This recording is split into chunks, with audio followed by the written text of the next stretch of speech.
इन लोगों ने लक्ष्मण रेखा लांग दिया। कभी मुसलमान मंदिर में गया जुलूस लेकर? क्या कोई एक भारत में हमको एक सिंगल हमको वीडियो दिखा दीजिए कि मुसलमानों का ईद हो, बकरीद हो, मुहर्रम, लेकिन हमारे नौजवान कभी मंदिर में नहीं घुसे, हमारे नौजवानों ने मंदिर में कभी झंडा नहीं लगाया, कभी नहीं, किसी मजहब का कभी कोई अपमान नहीं, वो अपना नारा लगा रहे, नारे तकबीर आ रहे। आप भी जाइए जय श्री राम लगा के मेरे घर के बगल जाइए, कोई नहीं रोकेगा। क्यों रोकोगे भाई?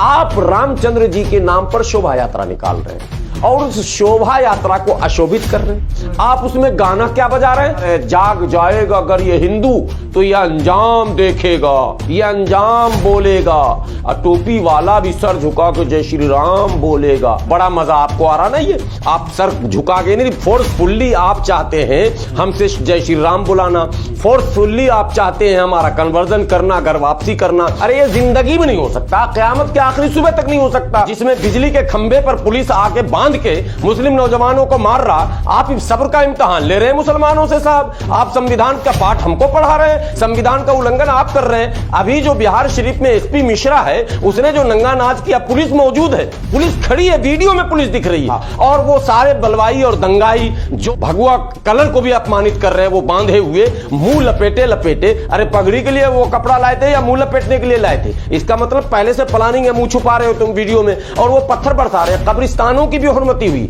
दरगाहों की भी हुर्मती हुई, कुरान पाक को जलवाया गया और पुलिस मुंह तकती रही। और रात को, परसों की बात बता रहा हूं, मुस्लिम मोहल्ले में गिरफ्तारियां हुई हैं, यही मिश्रा के नेतृत्व में। नीतीश कुमार जी, अगर मिश्रा जी को आपने बर्खास्त नहीं किया, मैं 2 दिन से 3 दिन के अंदर बिहार आ रहा हूं, अगर मिश्रा जी को आपने गिरफ्तार नहीं किया तो धरना प्रदर्शन आंदोलन होगा। अभी जो रामनवमी का जुलूस था, इस जुलूस में अति उत्साह में जो नौजवान थे, प्रशिक्षित, एकदम साफ शब्दों में मैं कह रहा हूं, प्रशिक्षित थे, जिन्हें ट्रेनिंग दे दिया गया था जुलूस से पहले, जिन्हें कह दिया गया था कि तुम्हें राम जी को खुश नहीं करना, तुम्हें कुछ संगठन है उनके माने सरदार को खुश करना।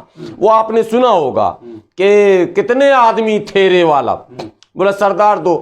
तो इन लोग वो भेजा था, कालिया की टीम जैसे नहीं जाती है, तो वो गया, भाई कितने आदमी वहां थे? मुल्ले, बोला मुल्ले सर अंदर 10-20 नमाज पढ़ रहे थे। बोला तुमने क्या किया? बोला सरदार हमने तो पूरी मस्जिद को तहस नहस कर दिया, हमने तो झंडे गाड़ दिए, वहां जाकर हिंदुत्व का झंडा गाड़ दिया हमने। बोला सरदार खुश हुआ, अब तुम्हें इनाम मिलेगा।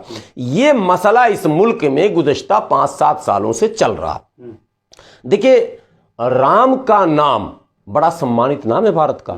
मेरी आस्था हो ना हो, चूंकि मुसलमान तो खुदा और रसूल के अलावा किसी की बात नहीं करता, हमारा जो अकीदा है वो एक खुदा की वहदानियत पर हम यकीन करते हैं और नबी की रिसालत को हम तस्लीम करते हैं। लेकिन इस्लाम के नजरिए से भी ये कहा जाता है कि वलिकुल्ल कौमिन हाद, अल्लाह ने हर कौम की हिदायत के लिए एक नबी भेजा, कमोबेश 1,24,000 पैगंबर, एक तसव्वुर है। तो हम तो किसी को बुरा भला नहीं कह सकते, लेकिन जब हिंदुस्तान की बात आप करेंगे तो रामचंद्र जी के बारे में शायर इनकलाब अल्लामा इकबाल ने इमामे हिंद का खिताब दिया है। यानी उस अखंड भारत में यह शेर कहा गया था, इमामे हिंद, मतलब मर्तबा तो बहरहाल है, राम से भारत की पहचान तो ये तो मैं भी तस्लीम करता हूं। और अगर हिंदुओं से आप पूछते हैं तो वो तो कहते हैं कि हमारे सबसे ज्यादा आदरणीय और सम्माननीय और हमारी आस्था के केंद्र, और आप जान रहे हैं कि भारत 50 वर्षों तक राम के नाम पर उलझा रहा है, जो अयोध्या विवाद था। ऐसे में राम जी का एक आदर्श है। अगर आप राम जी के अनुयायी हैं, मैं अब हिंदू भाइयों से कह रहा हूं आपके चैनल के जरिए, और हिंदू भाइयों से ही नहीं, हिंदू साधु संतों से, धर्म गुरुओं से भी कह रहा हूं कि अगर आपके आदर्श रामचंद्र जी हैं तो आपको उनकी जीवनी को फिर से पढ़ना चाहिए। जब रामचंद्र जी की जीवनी आप पढ़ेंगे, रामायण में जो कुछ लिखा गया, रामचरितमानस में जितने दोहे हैं, उससे ये तो स्पष्ट होता है कि उनके जीवन में तमाम पहलू जहां एक तरफ है, वहीं एक लक्ष्मण रेखा का जिक्र आता है। और लक्ष्मण रेखा बड़ा महत्वपूर्ण संदेश देता है जीवन में कि आप जब जिंदगी के किसी भी महाज पर हो तो आपके लिए एक लकीर है, एक दायरा है, एक सीमा है, उसको लांघना मत, वरना रावण के हत्थे चढ़ जाओगे। आप समझ रहे बात? इन लोगों ने लक्ष्मण रेखा लांघ दिया। आप रामचंद्र जी के नाम पर शोभा यात्रा निकाल रहे हैं और उस शोभा यात्रा को अशोभित कर रहे हैं। आप उसमें गाना क्या बजा रहे हैं? कैसेट बजा रहे हैं, जाग जाएगा अगर ये हिंदू तो ये अंजाम देखेगा, ये अंजाम बोलेगा, और टोपी वाला भी सर झुका के जय श्री राम बोलेगा। ये कैसेट बज रहा। 5 वर्षों से इस मुल्क के कोने कोने में इस तरह के कैसेट बजाए जा रहे हैं जिसमें मुसलमानों को सीधे सीधे तौर पर गालियां दी जा रही हैं साहब, गालियां। लेकिन कोई सरकारें तो खामोश बैठी। मैं यही तो कह रहा हूं, मैं तमाम रियासती सरकारों से भी कह रहा हूं और मरकजी सरकार, केंद्र सरकार से भी कह रहा हूं कि क्या आपके जानकारी में ये कैसेट नहीं है क्या? अभी कुछ साल पहले सेकुलर सरकारें हैं दोनों। मैं सेकुलर, आज सेकुलर का भी ऑपरेशन हो रहा। रुकिए, मैं खुद पटना में था किसी मौके पर, तो पटना जंक्शन के पास हनुमान मंदिर, बहुत बड़ा मंदिर, मैं वहां पर खड़ा था तो अचानक मैंने देखा कि 200-300 मोटरसाइकिल भगवा गमछा और झंडा बांध के पहुंचा। पता चला परवीन भाई तोगारिया जी आ रहे हैं और आज ये एक जुलूस है जो पटना महावीर मंदिर से चलेगा और वो क्या कहते हैं, गुलजार बाग में एक बड़ा मंदिर है, वहां तक जाएगा और वहां एक सभा होगी। उसके बाद 2 गाड़ी आती है, दोनों गाड़ी में 20-20 वो कॉलम लगे हुए हैं, समझ रहे हैं, साउंड बॉक्स डीजे के, बजरंग बजरंग बजरंग करके वो शुरू होता है। अरे भाई, बजरंग बली का नाम ऐसे लोगे क्या?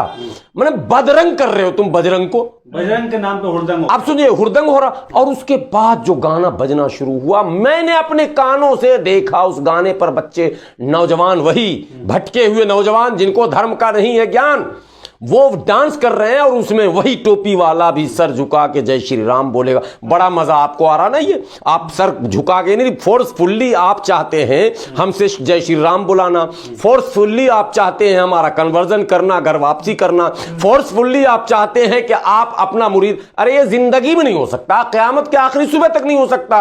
नेचर है आपका, अगर संस्कार होगा आपके अंदर, अगर प्यार होगा आपके अंदर, अगर आकर्षण होगा आपके किरदार से, कैरेक्टर से, आपके स्वभाव से, तो हम आपकी तरफ खींचेंगे।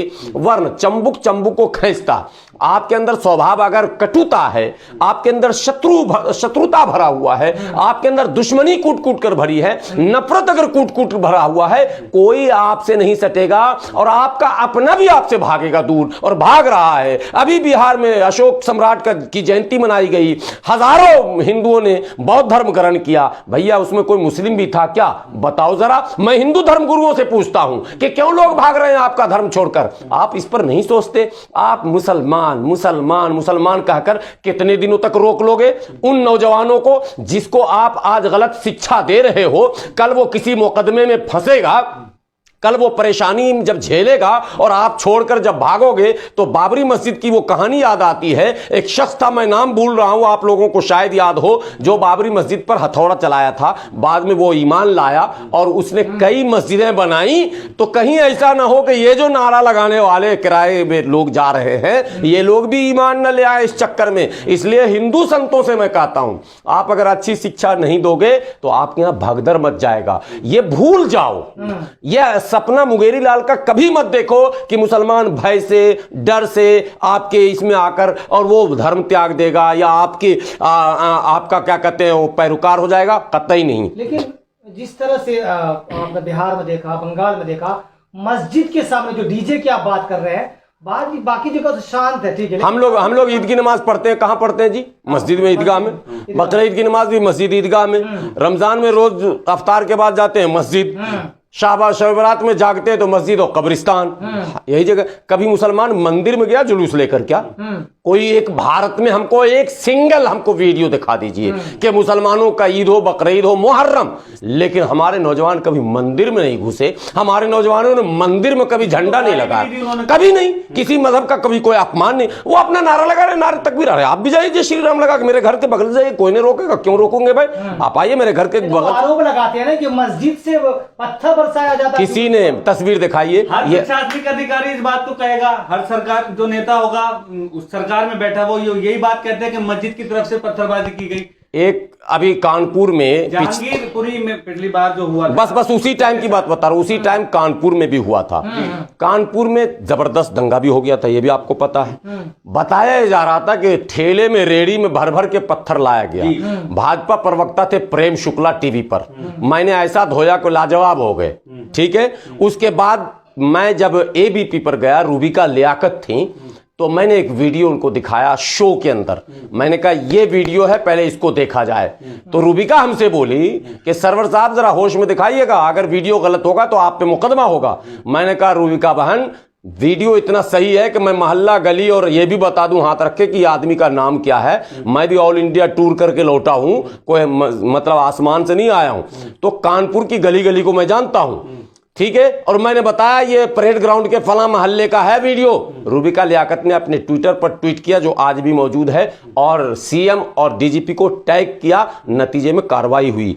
हो क्या रहा है, हमारे लोग भी ना थोड़ा सा आपा खो देते हैं, थोड़ा सा हॉपलेस जवाब देने लगते हैं, हॉपलेस हो जाते हैं। नो नो नो नो, आप उनके उन तमाम इलीगल एक्टिविटीज को कैमरे में कैद कीजिए। अल्लाह ने ये नेमत दी है आपको। सीसीटीवी कैमरे के अलावा मोबाइल आजकल 99.9% लोगों के पास रहता है डिजिटल। ये बात ठीक है आपकी कि वो सब चीजें रिकॉर्ड होनी चाहिए। हाँ। लेकिन मस्जिदों के सामने जो बयानबाजी होती है स्टेज से खड़े होके, अभी आपने देखा होगा हैदराबाद में टी राजा हैं, उन्होंने मस्जिद के सामने रैली रुकवाई है, गालियां तक दी है मुसलमानों को, मस्जिद ढकी हुई है, वहां पे पुलिस भी थी। पुलिस वालों ने खुद सुना है, उन्होंने पुलिस को भी ललकारा है कि तुम कुछ नहीं कर पाओगे, रिटायर हो जाओगे। तो ऐसे लोगों पे कार्रवाई नहीं होनी चाहिए। तो अच्छी बात है। मैं यही बात कह रहा हूं, भारत के उन तमाम नेताओं से मैं यही तो कह रहा हूं, भाई मेरे वक्त है, आप सेकुलर बन जाइए, वरना सेकुलर बनना चाहिएगा भी तो बन नहीं पाइएगा। वो दिन भी आ सकता है, क्योंकि जो सेकुलर लीडर है, सो कॉल्ड सेकुलर लीडर, अब जैसे नीतीश कुमार, मैं नीतीश कुमार का सपोर्टर माना जाता हूं, मैंने सपोर्ट किया, मैंने चुनाव प्रचार किया उनका, 15 में भी 20 में भी मैंने उनका प्रचार किया। हालांकि वो जानते नहीं जानते हमें नहीं पता, हमने प्रचार किया और रिकॉर्ड है सारे। नीतीश कुमार जी से मैंने आज सुबह से, कल भी मैंने अपील की थी, अब आपके चैनल के जरिए अपील कर रहा हूं, अगर उन साजिशकर्ताओं का आपने भंडाफोड़ नहीं किया, अगर उन साजिशकर्ताओं को आपने गिरफ्तार नहीं किया, अगर उन उपद्रवियों की आपने पहचान नहीं की, तो यकीन जानिए सेकुलरिज्म से भरोसा हम जैसे लोगों का भी उठ जाएगा। ये जो कॉमनल माहौल बन रहा है, इसमें सिर्फ भाजपा को बदनाम करके पल्ला नहीं झाड़ सकते। मैं ममता बनर्जी से भी कह रहा हूं ये बात, ठीक है गुजरात में जो हो रहा वो भी हम देख रहे हैं, हम महाराष्ट्र भी देख रहे हैं, लेकिन हम बंगाल इसलिए देखना चाहते हैं कि हमने 100% पोल किया आपके लिए, सेकुलरिज्म बचाने के लिए आपको लाया हमने। हम इसलिए बिहार देख रहे हैं कि तेजस्वी यादव को 100% हमने पोल करवाया, हमने नीतीश कुमार के लिए वोट मांगा है। तो हमें ये सवाल करने का हक है नीतीश कुमार जी, कि अगर न्याय नहीं होगा, और अगर वही होगा जो अब तक होता आया है, जो कांग्रेस में भी होता आया, भाजपा में भी, कि खेत खाए कोई और मार खाए कोई और, जुल्म किया आपने, मस्जिद पे हंगामा किया आपने, डांस किया आपने, गालियां बकी आपने, पत्थर भी चलाए आपने, और फर्जी इल्जाम लगा दिया, बस जबरन इल्जाम लगा रहे हैं। कोई पागल खाने से भागा मुसलमान भी कभी इस तरह के किसी भी जुलूस पर पत्थर नहीं चलाएगा। अनाज सारे बिहार शरीफ में सब कुछ उन्हीं का जला है, में भी हो जाते हैं, नुकसान भी उनका होता है। जब वो पहले से इतनी तैयारी में था, फिर कैसे नुकसान हो जाएगा? यही सवाल है, आपने बहुत सही सवाल किया है। बिहार शरीफ में एशिया होटल को आग लगा दिया गया, मुसलमान का है। राइन टूर ट्रेवल्स में बस में आग लगा दिया गया, मुसलमान का है, राइन ट्रांसपोर्ट।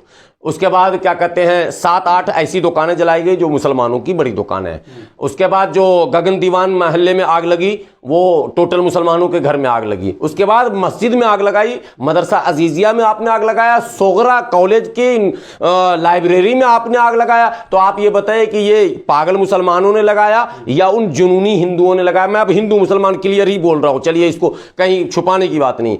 वो नौजवान भटके हुए हिंदू जिनको किसी संगठन ने ये कहा कि इसको मारोगे तो स्वर्ग में जाओगे, अरे भाई पहले ही नर्क में जाओगे, बाद में मरने के बाद स्वर्ग में। आपने नीतीश कुमार जी से मतलब अपील करी, हाँ, कि सेकुलरिज्म पे भरोसा रहेगा अगर आप सही से कार्रवाई। लेकिन वही गृह मंत्री जी हैं जो अलग अलग बयान देते हैं। दिल्ली के टाइम पे दिया था उन्होंने, करंट ऐसा लगना चाहिए वहां पर, तो फिर दंगा हुआ था। अभी जाके फिर उन्होंने बिहार में बयान दिया। बिहार में क्या रहे हैं, उल्टा टांग रहे हैं वो, बिहार में वो उल्टा टांग रहे हैं। मैं नीतीश कुमार जी से कह रहा हूं कि अगर यही काम आप कर दो, सबको उल्टा टांग दो, कसम खुदा की। ठीक है बयान, मैं कहता हूं नीतीश कुमार जी, सारे दंगाइयों को उल्टा टांग दो ताकि जिंदगी में दंगा ना हो, क्योंकि आपके राज में रामनवमी में यह 8वां दंगा है, ये भी आप सुन लीजिए। मैं बचाव में नहीं जा सकता अब। लेकिन एक सवाल है उसी से, अमित शाह से, अगर बिहार में उल्टा टांगने की बात करते हैं, जब गुजरात में दंगा होता तो इस तरह उल्टा क्यों टांग दिया? उल्टा उन्होंने दंगाइयों को नहीं, मुसलमानों को। ये इशारा समझिए, गुजरात में मुस्लिम औरतों तक को गिरफ्तार किया गया, खबर है कि नहीं आपको?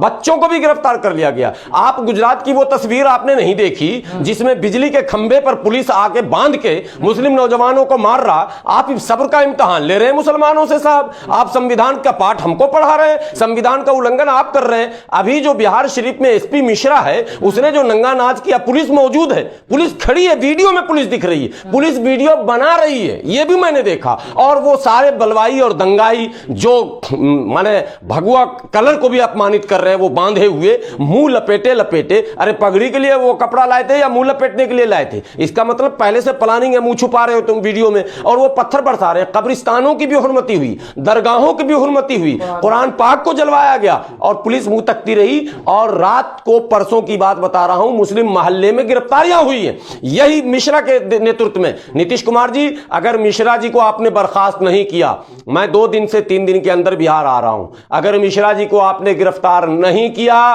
तो धरना प्रदर्शन आंदोलन होगा और 2024 में सेकुलरिज्म का जनाजा भी निकलेगा।